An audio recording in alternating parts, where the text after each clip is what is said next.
Bu Sofi terjual itu cuma ya dapat untung Rp2.000 Bu Sofi. Bayangkan cetak bukunya 40.000, untungnya 2.000. Berapa itu ROI-nya Bu Sofi? Kecil banget. Nah, saya ini beruntung. Saya ikut bisnis HDI yang hari ini saya akan sharingkan ke teman-teman. Di tahun 2001 gitu ya.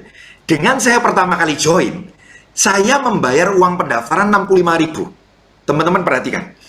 Di bulan pertama saya menjalankan, saya tuh dapat 146.000. Dari modal saya 65.000, bulan pertama saya menerima 146.000. Bayangkan, 65.000 ke 146.000. Berarti bulan pertama pun saya sudah BEP loh Bu Sofi dan teman-teman. Bahkan return on investment saya itu dari investasi 65.000, saya udah balik Bu Sofi 200% lebih. Pertanyaan sederhana. Wow. Anda kira-kira mau cari bisnis di mana yang ROI-nya bisa tinggi banget? Susah. Bisnis yang ROI-nya tinggi itu cuma satu jenisnya biasanya. Bisnis yang abu-abu menjurus ke bisnis hitam. Setuju Iya nggak? gitu misalnya ya Pak. Iya, Bu Sofi. Jadi kalau saya berdaerah sama teman-teman ya, buka panti pijet. Jualan narkoba, ya toh. Itu ROI-nya tinggi tuh, cepet kaya pasti ya toh. Tapi nanti ditanggung sendiri dosanya ya nanti ya. Jadi, kenapa saya akhirnya melihatkan kepada teman-teman, powerful business itu adalah menganut paham pertama, bisnis Anda ROI-nya sebesar apa. Karena di kondisi krisis seperti sekarang, jangan sampai kita membangun bisnis yang cuma yang mengandalkan pokoknya modal gede, tapi tidak ada hitungan ROI-nya seperti apa. Nah, pertanyaan ini luar biasa penting loh Bu Sofi. Pasti banyak orang bilang gini, kalau bisnis ROI-nya tinggi di konvensional gitu ya, biasanya faktor risikonya gede, betul nggak Bu Sofi? Betul, modalnya besar gitu ya. Pasti, betul ya, risikonya juga gede. Betul. Nah, itulah saya kenapa mengatakan powerful business itu adalah bagaimana dengan ROI yang tinggi, tapi kita nggak ada risiko sama sekali. Bukankah menarik kalau kita menjalankan seperti bisnis yang hari ini saya tekuni, yaitu bisnis HD ini? Dengan modal yang kecil, saya sudah punya kantor di seluruh Indonesia. Saya tinggal jalankan bisnis ini. Karyawan sudah ada, fasilitas sudah disupport semuanya. Nggak ada risiko sama sekali. Kalaupun produk itu saya nggak bisa untuk pasarkan, saya nggak akan terbeban dengan hutang untuk pinjaman yang macet, betul kan? Tapi kenapa? Produk sudah tersedia di seluruh Indonesia. No risk. Tetapi return on investment-nya tinggi. Ini kan menarik banget loh. Yang ketiga, Menarik banget Pak Nugroho. Cuman kadang orang jadi malah tanda tanya tuh ke kita tuh. nah, Ada nggak bisnis kayak gitu? nah, Gimana ya jelasinnya?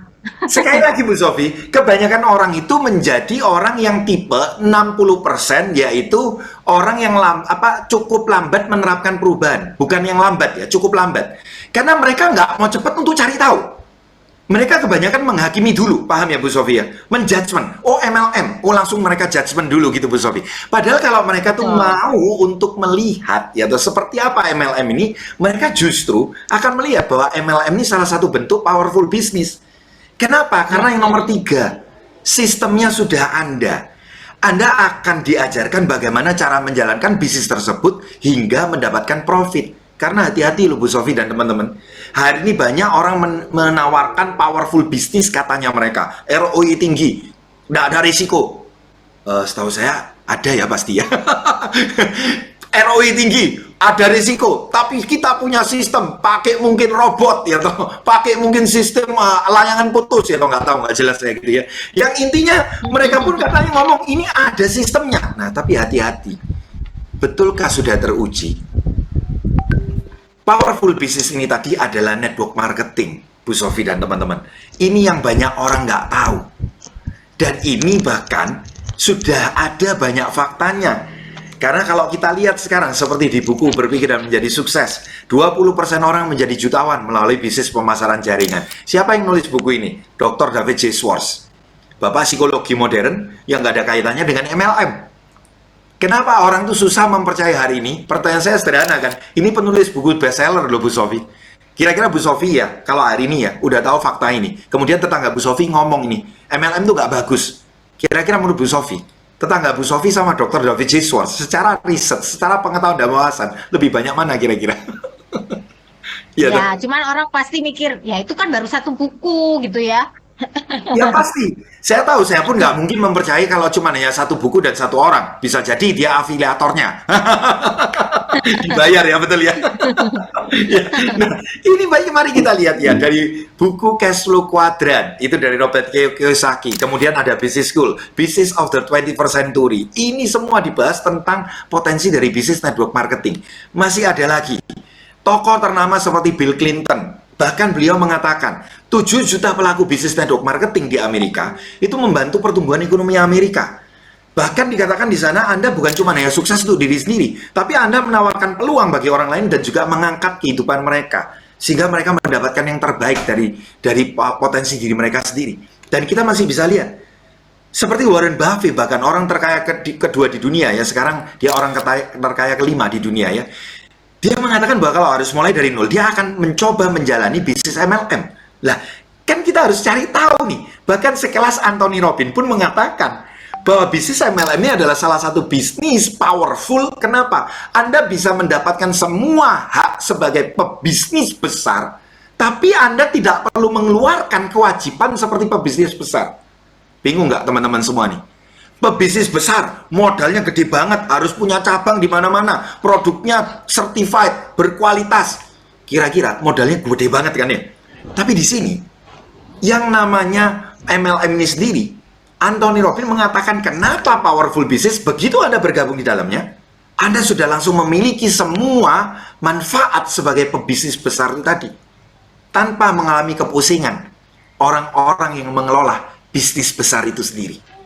Ini luar biasa banget ya Bapak Ibu semuanya ya. Dan bahkan ini yang saya paling tertarik Bu Sofi, dan dari Paul Sandpiercer, ini The Wellness Revolution ini, beliau bahkan sudah memprediksi bahwa di tahun 2016 ke atas pertumbuhan pendapatan ya dari negara, dari sisi sektor pajak yang dihasilkan dari industri kecantikan dan industri kesehatan itu akan meningkat tajam.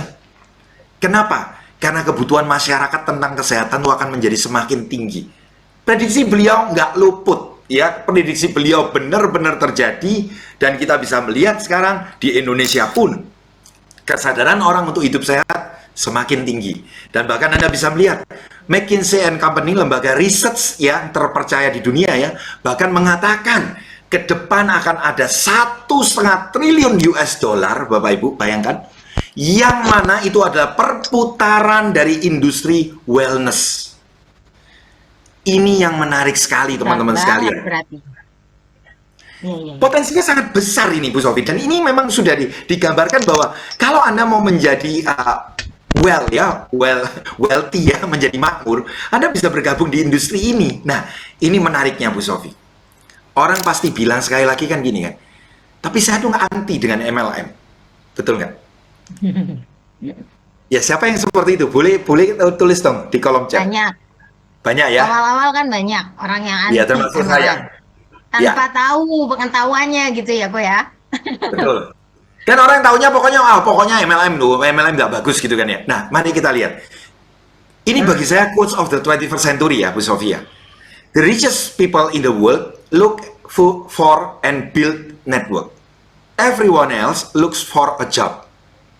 Orang-orang terkaya di dunia itu mencari dan membangun jaringannya. Orang-orang miskin terus-menerus mencari pekerjaan. Ini yang jadi patokan saya dari dulu, Bu Sofi. Kata kuncinya di sini adalah the powerful of network. Jadi kalau kita bicara powerful business itu letak kuncinya ada di network. Kok bisa? Kita lihat sekarang. Hypermarket yang dulu betul-betul besar. Siapa yang pernah berpikir bahwa ini akan hancur hari ini?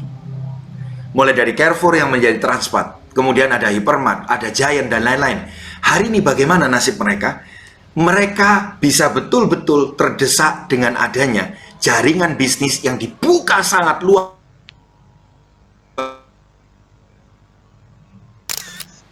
Betul atau betul, teman-teman? This is the power of network. Jaringan ini kata kuncinya.